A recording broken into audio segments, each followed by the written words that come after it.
जय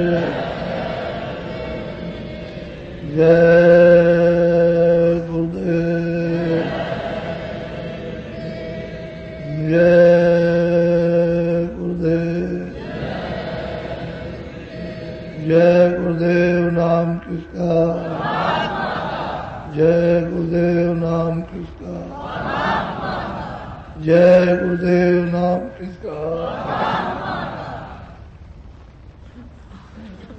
गुरु का ध्यान कर प्यारे। जीवों के साथ मन को लगा दिया, ये अपने स्थान को छोड़ करके यहाँ आया है। जब शुरू में मन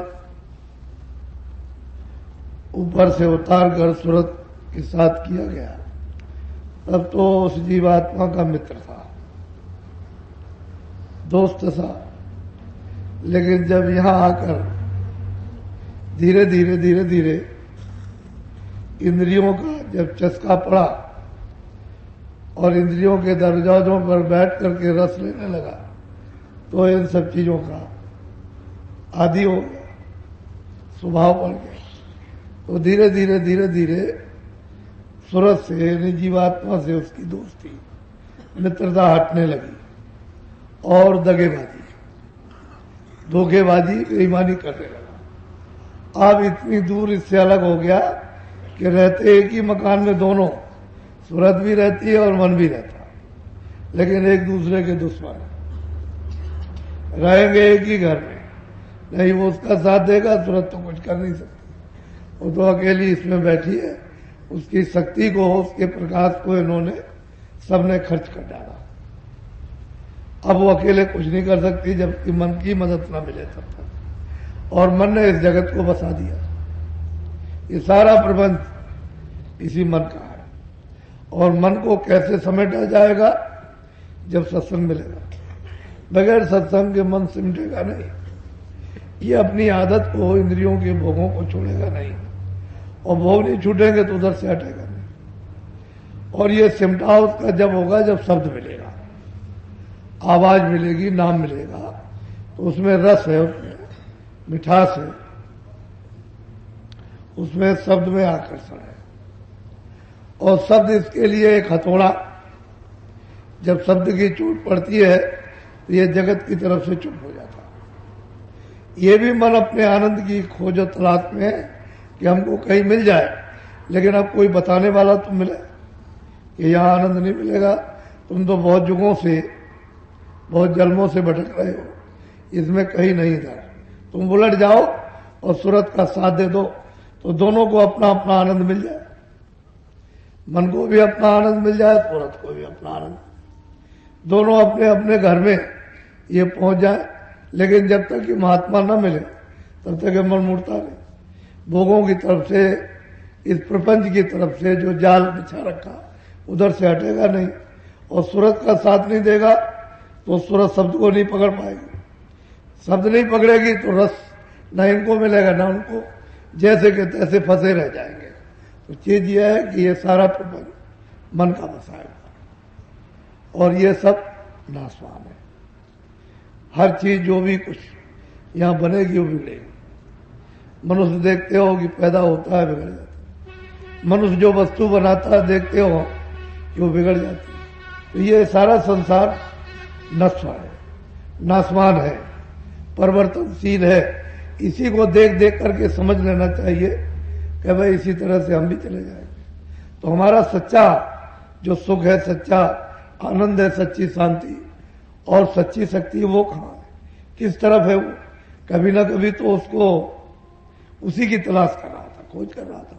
तो बिना महात्माओं के, अनुभवी पुरुषों के ये चीज मिलेगी नहीं।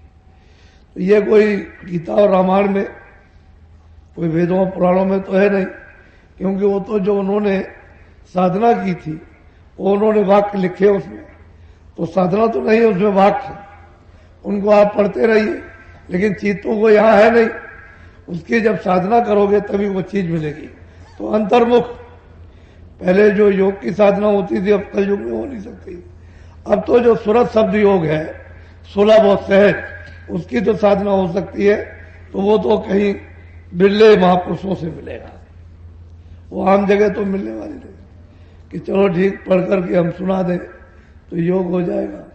वो तो सहज योग है। जो कलयुग में महात्माओं ने सहज योग जो जारी किया है, जिसमें कि कोई तकलीफ परेशानी, कोई घर बार का यानी त्याग, काम काज का, कपड़ों का, खाने का ना हो और सहज में ही मन का सिमटाव हो जाए, चित्त है और बुद्धि में विवेक हो जाए, सूरत का साथ दे, तो कलयुग में सहज योग है, सुलभ योग, आसान योग। अब वो कहीं कहीं महात्माओं से मिलेगा जो अनुभवी पुरुष है उनसे। अब ये लिखने पढ़ने की चीज नहीं, किताबें तो बहुत लिखी, उन किताबों का कोई ज्ञान तो है नहीं, बोध तो है नहीं उनका। जब बोध नहीं है तो क्रिया नहीं, कर्म नहीं है। जब बोध नहीं है तो फिर बह जाओगे, इंद्रियों के जाल में फंस जाओगे, फिर मन उसमें लग जाएगा तो साथ नहीं देगा। तो महात्माओं की जरूरत थी।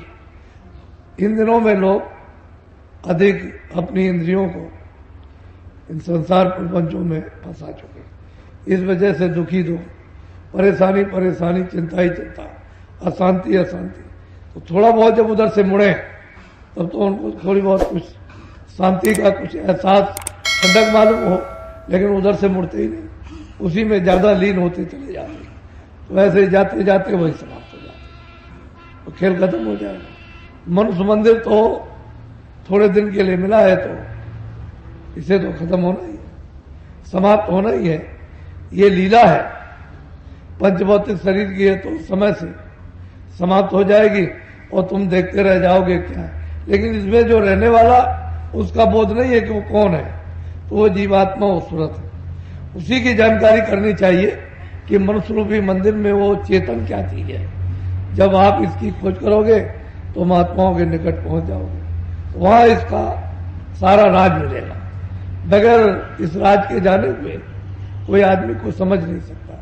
तो हम लोग इस संसार के, इस मन प्रपंच में ऐसे इंद्रियों के जाल में फंस गए कि आदत बन गई, स्वभाव बन गया। तो ये संसारी क्षणिक भोग छूटते नहीं, और थोड़ा बहुत इनसे जब ढीले हो तो अंदर में कुछ, अब ये तो दरवाजा बंद है। जब जीवात्मा का मनुष्य रूपी मंदिर में दरवाजा बंद हो गया और महात्मा कहते हैं इस दरवाजे को खटखटाओ और दरवाजा खोलो, तो उनकी मदद से अगर दरवाजा खुले तो सामने कोहरा लगा हुआ। कोहरा कहते हैं जैसे जाड़े में कोहरा आता, कुछ नहीं दिखाई देता, तो कर्मों का कोहरा लगा हुआ है और उन्हीं कर्मों से अपनी आंख बंद है। तो जो जीवात्मा की दिव्य आंखें बंद हो गई। अब जब तक वो सामने उसे कर्मों के कोहरे की सफाई ना हो तब तक आंख खुले कैसे, दिखाई कैसे दे? वो तो बिल्कुल बंद है, धुंधुकार है, अंधेरा है, कुछ नहीं दिखाई देता। तो महात्मा उसकी युक्ति जानते हैं कि ये कोहरा किस तरह से साफ होगा। जब वो बताएंगे कि ऐसे ऐसे इसकी सफाई करो, तो साधक उसकी सफाई करता, वही कोहरा साफ होने लगता है। तो जीवात्मा की जो दिव्य आंख है, ज्ञान चक्षु है, तीसरा नेत्र है, वो खुल जाता है। अब दो आंखें बाहर, अंदर में एक आंख। अब बाहर की आंख बंद हो जाए तो बाहर से बंद, कुछ नहीं दिखाई देगा। अंदर की आंख बंद हो गई तो अंदर से नहीं दिखाई देता। अब उधर की आंख खुल जाए तो उधर दिखाई दे, इधर की आंख खुल जाए तो इधर दिखाई दे। ये आंखों का ये साकार, ये जड़ जो कुछ भी है ये सब साकार, और दिव्य आंख का वो चेतन साकार। वैसे उधर भी साकार है, इधर भी साकार है। ये नहीं कि उधर निराकार, न देखने के कारण निराकार, आंख बंद है तक तो निराकार है। वो चेतन सृष्टि उसकी तभी निराकार है जब तक दिखाई नहीं देता, और जब आंख खुल गई तो वही साकार हो गया। तो असल में वास्तव में जड़ भी साकार और वो चेतन भी साकार। चेतना जीवात्मा के लिए, दिव्य आंख के लिए वो साकार, और ये जड़ आंखों के लिए साकार। ये जड़ चीजें दिखाई देती है जड़ आंखों से। ये मनुष्य शरीर की जड़ आंखें, पंचभौतिक ये खोल है, इसकी आंखें, ये जब तक पर्दा साफ रहेगा तब तक दिखाई देगा, पर्दा खराब हो गया, बंद हो गया। ऐसे ही जीवात्मा की कर्मों के कोयले से आंख बंद हो गई तो वो निराकार हो गया। तो चीज तो अपने सब कुछ है अपने पास में, लेकिन नच भेद जाने के कारण पता ही नहीं चलता। तो धीरे धीरे धीरे धीरे जब भेद मिल जाता और साधक साधना करता तो धीरे धीरे धीरे धीरे रास्ता घाट खुलेगा। एकाएक कहो कि घाट खुल जाए, ऐसे नहीं, सने सने सने धीरे धीरे जैसे जैसे चलते जाओगे वैसे काम होता जाएगा। लेकिन कभी कभी अनुभव होता है भाग्यमन, बुद्धि संसार का चिंतन करने लगे, इधर चित्त भाग गया हो, तो जब ये सब भाग जाएंगे तो काम करने वाला चला गया, तो घेर करके लाया जाता है कि चित्त भी इधर आए, उधर मन भी इधर, और यहां आकर के लगे। तो साधना करते सफलता प्राप्त करते हुए भी मन अपनी आदत से संसार के क्षणिक भोगों की तरफ भागता है, क्योंकि वो उसकी आदत पड़ी हुई। ऐसे ही धीरे धीरे धीरे धीरे जब अंदर का रस मिल जाएगा और उस रस का जब वो आदी हो जाएगा तो ये छोड़ जाएगा, उसमें लग जाएगा। यही है साधना की, साधक की सफलता। और इसी में हम लोगों को थोड़ा सा परिश्रम करना पड़ता है कि भाई ध्यान में, भजन में, सुमरन में, ताकि मन उधर से थोड़ा बहुत रुक करके दरवाजे पर एकाग्र सूरत का साथ दे दे और जल्दी काम हो जाए। तो लग करके करना चाहिए। जब लग करके करोगे तो काम जल्दी होगा।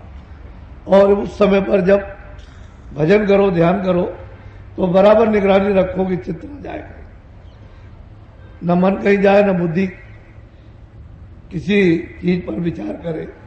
क्या अच्छा हो चाहे बुरा हो, वो रुके रहे, तो फिर कानों से सुनाई भी देने लगे, आंख से दिखाई भी देने लगे, शुरू हो जाए और मन बुद्धि चित्त भाग जाएगा। तो काम करने वाले तो पर्दे के साथ में भाग गए।